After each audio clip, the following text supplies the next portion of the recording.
잔잔한 호수에 돌멩이가 던져지듯 제 삶에 찾아온 뜻밖의 설렘. 오랜 시간 잊고 지냈던 감정이 다시 피어오르기 시작했습니다. 과연 이 설렘은 제 삶을 어떻게 바꿔놓을까요? 내 이름은 미자 올해로 신내집니다. 내 삶은 언제나 잔잔한 호수 같았어요. 격렬한 파도도 거친 폭풍도 없이 그저 평온하게 흘러왔죠. 30해를 함께한 남편 민수는 늘 그렇듯 주말에도 서재에 틀어박혀 고즈넉한 클래식 음악을 듣거나 혼자서 바둑을 두곤 했습니다.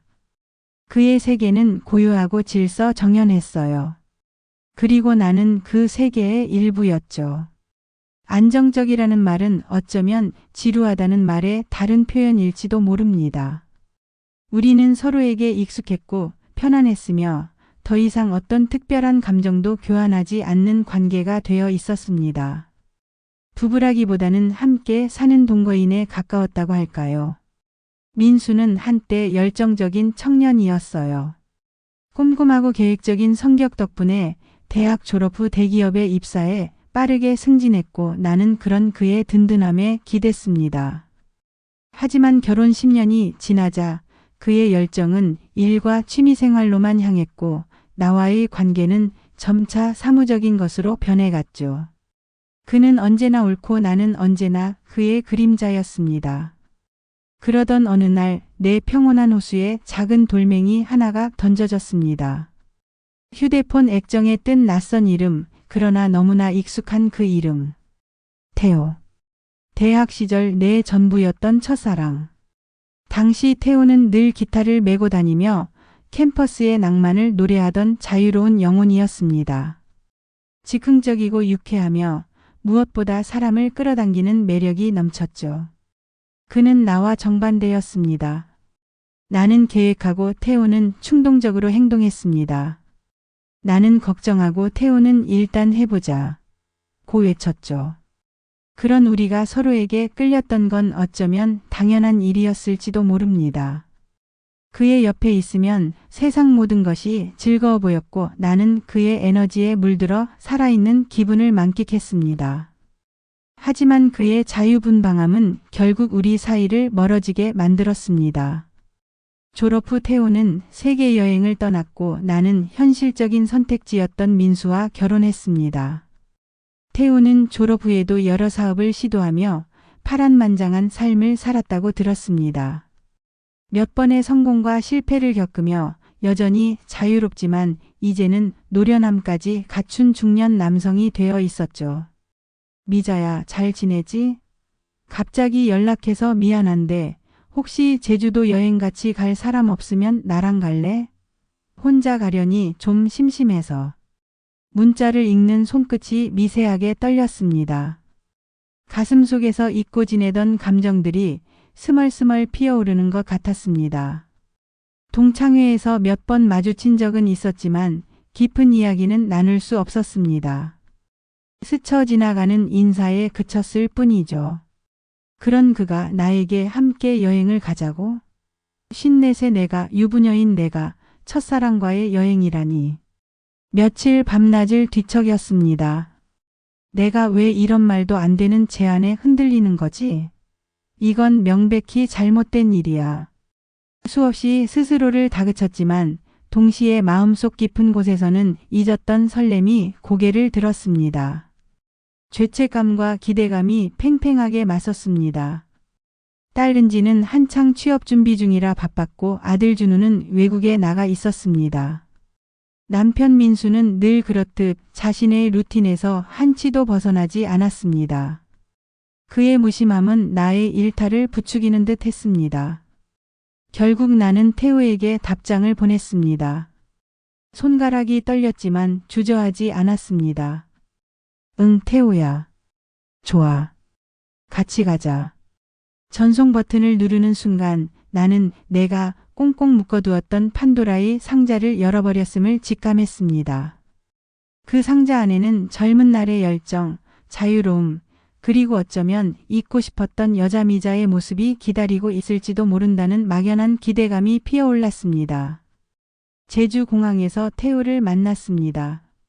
오랜 세월이 흘렀지만 그의 얼굴에는 그때 그 시절의 장난스러운 미소가 여전히 남아 있었습니다.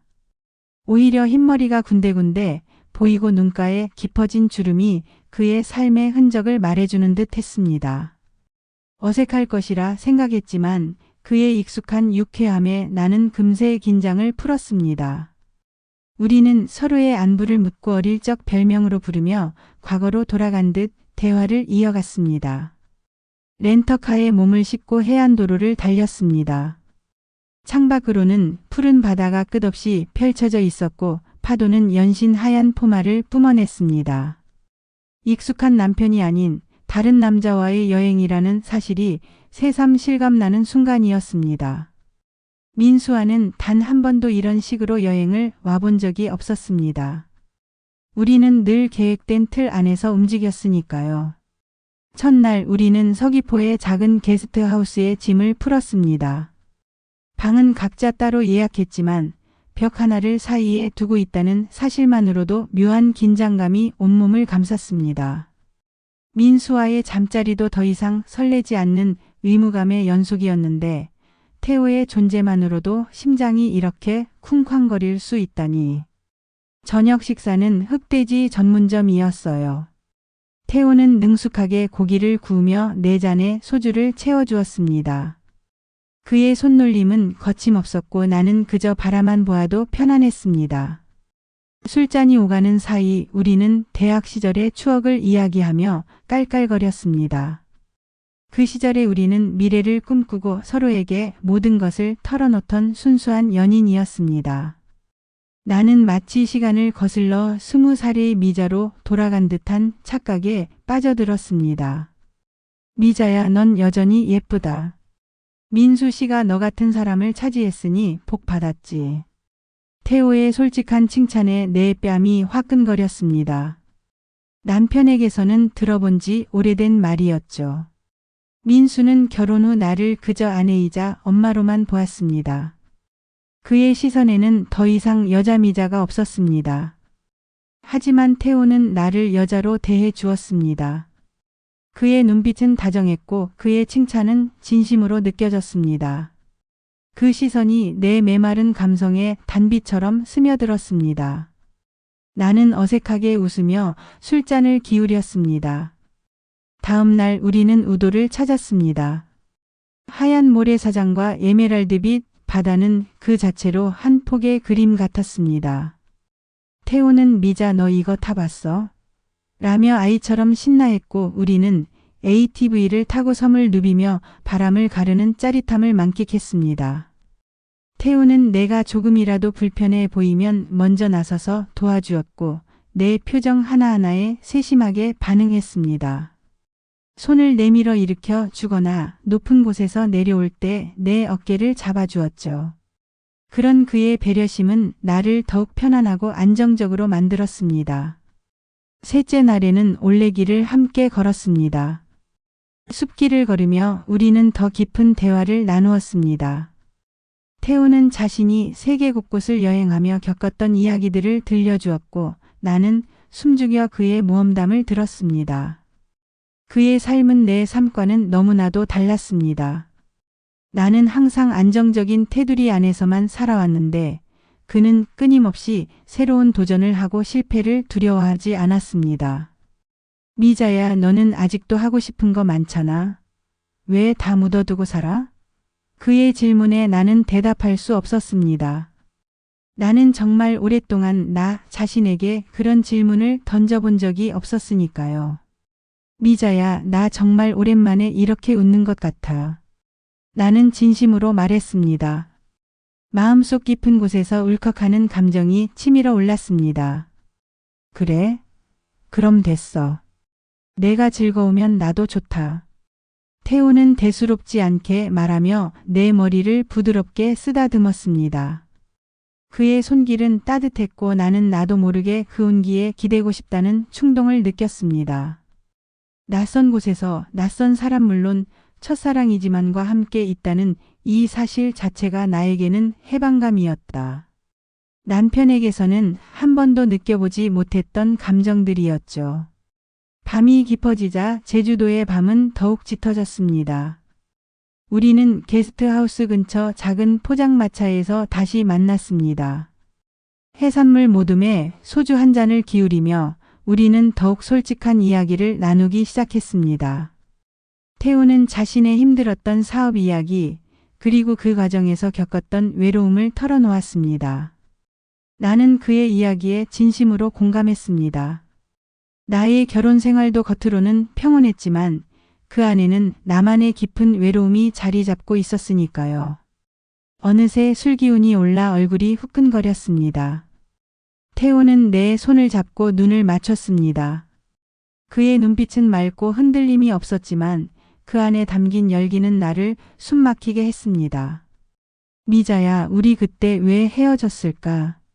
그의 나지막한 목소리가 내 가슴을 울렸습니다. 나는 대답하지 못했습니다. 그저 그의 손을 마주 잡을 뿐이었죠. 그날 밤 우리는 함께 게스트하우스로 돌아왔습니다. 각자의 방으로 들어가는 문 앞에서 우리는 한참을 망설였습니다. 이대로 헤어지는 것이 맞는 걸까? 아니면 이 밤이 가져다줄 미지의 감정들을 마주해야 할까? 나는 혼란스러웠지만 동시에 강렬한 이끌림을 느꼈습니다. 결국 태우가 먼저 내 손을 잡고 그의 방문을 열었습니다. 따뜻하고 아늑한 방 안에서 우리는 서로를 마주 보았습니다. 그의 눈빛은 갈망으로 가득했고 내 심장은 터질 듯이 뛰었습니다.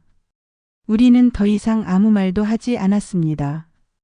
그저 서로의 온기에 기대어 오랜 시간 억눌렸던 외로움을 달래기 시작했습니다. 그의 손길이 내 머리카락을 스치고 어깨를 감싸 안았습니다. 조심스러웠던 손길은 점차 격렬해졌고 우리는 서로의 몸을 탐하듯 깊이 끌어안았습니다. 옷깃 사이로 스며드는 그의 체온은 내 온몸을 전율케 했습니다. 민수에게서는 결코 느낄 수 없었던 강렬하면서도 뜨거운 교감이었죠. 잊고 지냈던 여성으로서의 감각들이 깨어나며 나는 새로운 세상으로 빨려 들어가는 듯 했습니다. 그날 밤 우리는 육체적 이끌림을 넘어선 깊은 유대감을 느꼈습니다. 오랜 세월 억눌렸던 감정들이 파도처럼 밀려왔고 우리는 그 파도에 몸을 맡겼습니다. 밤이 깊어질수록 나는 복잡한 감정의 소용돌이 속에서 쉽게 잠들지 못했습니다. 제주 여행의 마지막 날 우리는 한라산 중턱에 있는 작은 찻집에 들렀습니다. 창밖으로는 안개 낀 한라산 자락이 신비롭게 펼쳐져 있었어요. 따뜻한 차 향기가 코끝을 스쳤습니다. 왠지 모를 아쉬움이 밀려왔습니다. 이 짧은 일탈이 곧 끝난다는 사실이 나를 서운하게 했죠. 다시 민수가 있는 집으로 돌아가야 한다는 생각에 마음 한편이 답답했습니다. 미자야, 행복했어. 너랑 이렇게 다시 여행할 줄은 꿈에도 몰랐네. 태호가 조용히 말했습니다. 그의 목소리에도 아쉬움이 묻어 있었습니다. 나도 그래, 태호야. 덕분에 정말 즐거웠어. 나는 애써 밝게 대답했지만 목소리가 미세하게 떨렸습니다. 솔직히 말하면 난 오래전부터 내 생각을 많이 했어. 태호의 갑작스러운 고백에 내 심장이 쿵 하고 내려앉았습니다. 그의 시선이 나에게 꽂혔습니다. 피할 수 없었습니다. 민수 씨랑 결혼하고 나서도 가끔 내가 행복할까? 아니면 나처럼 뭔가 놓치고 살지는 않을까? 궁금했지. 태호의 말은 내 가슴을 깊숙이 파고들었습니다. 나는 진정한 행복이 무엇인지, 그리고 내가 정말로 무언가를 놓치고 살았는지에 대한 의문이 꼬리에 꼬리를 물었습니다. 민수와의 결혼 생활은 불행한 것은 아니었습니다. 아니, 불행과는 거리가 멀었죠. 그저 몸이 건조했을 뿐이었습니다. 뜨겁지도 차갑지도 않은 미지근한 물 같았달까요. 하지만 태호와 함께한 시간은 내 안에 잠자던 감정들을 깨우는 뜨거운 불꽃 같았습니다. 특히 지난밤 그와의 뜨거운 하룻밤은 내 안에 잠자던 여자 미자를 완전히 깨워버렸습니다. 태호야. 나는 말을 잇지 못했습니다. 그의 눈을 똑바로 쳐다볼 용기가 없었습니다. 혹시라도 내 눈빛이 내 복잡한 감정들을 다 드러낼까 봐 두려웠습니다. 괜찮아, 미자야. 난 그저 내 마음을 전하고 싶었을 뿐이야. 내가 어떤 결정을 하든 존중할게. 태호는 내 손을 조심스럽게 잡았습니다. 그의 손은 따뜻했고 나는 그 온기 속에서 알 수 없는 위로를 받았습니다. 이 위로는 민수에게서는 느껴본 적 없는 종류의 것이었습니다. 어쩌면 나는 오랫동안 외로웠던 것은 아닐까. 공항으로 향하는 차 안 두 사람 사이에는 침묵이 흘렀습니다. 그 침묵은 어색하지 않았습니다. 오히려 너무나 많은 감정들이 오고 가는 듯 했습니다. 나는 다시 민수가 있는 집으로 돌아가야 한다는 사실에 마음 한편이 답답했지만 동시에 이 여행이 나에게 던진 질문들을 외면할 수 없다는 것을 깨달았습니다. 나는 더 이상 과거의 내가 아니었습니다. 집으로 돌아왔을 때 민수는 내가 늘 여행에서 돌아오던 때처럼 무덤덤하게 다녀왔어. 한마디만 던졌습니다. 내 얼굴에 스쳐 지나가는 미세한 변화조차 눈치채지 못하는 듯 했습니다.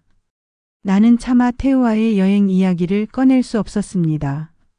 침묵은 나를 더욱 고립시켰지만 동시에 이 비밀이 나만의 은밀한 해방구처럼 느껴지기도 했습니다. 며칠 후 딸 은지가 내 표정을 보고 걱정스럽게 물었습니다. 엄마, 무슨 일 있어요? 요즘 좀 멍해 보여요. 나는 애써 웃으며 아니야. 그냥 여행 다녀와서 좀 피곤해서 그래라고 둘러댔지만 은지의 눈빛은 나를 꿰뚫어 보는 듯 했습니다. 어쩌면 가족들도 내가 변하고 있다는 것을 무의식적으로 느끼고 있는지도 모릅니다. 나는 텅 빈 거실에 앉아 깊은 생각에 잠겼습니다. 여행 가방은 아직 풀지도 않은 채 놓여 있었습니다. 캐리어 안에는 제주도의 바람 냄새와 태호와의 추억이 섞여 있는 것 같았습니다.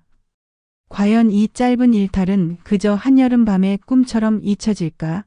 아니면 내 남은 삶을 송두리째 흔들어 놓을 변화의 시작일까? 나는 조용히 한숨을 쉬었습니다.